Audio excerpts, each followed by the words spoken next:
It has been such a busy week that I thought you and I could really chat about the biggest political stories that have been making the headlines. If you want, let's dive right So, in. so Taylor Swift. So, Taylor Swift and Travis Kelce, obviously.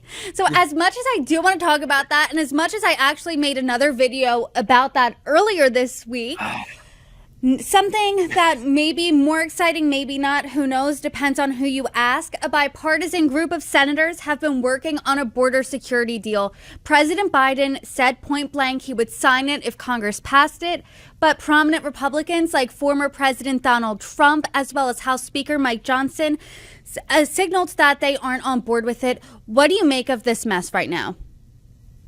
Politics as usual. And there's no way this is more interesting than what's going on with Taylor Swift. But yeah, it's politics as usual. The House has no reason to want to pass that bill and give Biden a win in an election year.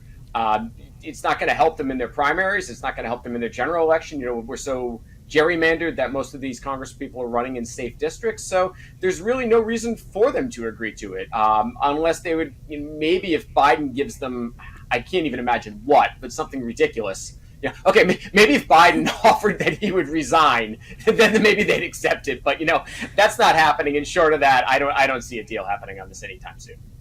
What's interesting is Biden essentially said this could be the toughest and fairest set of reforms to secure the border.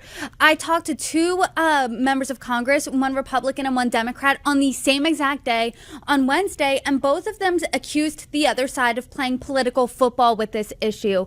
Now, former President Trump called it a monstrosity, and he said, quote, "Please blame it on me if it in fact doesn't pass." So I am curious why House Republicans are seemingly lining up behind him when, as of this second, he doesn't hold real power in office. Well, I mean, he is most likely going to be the Republican nominee.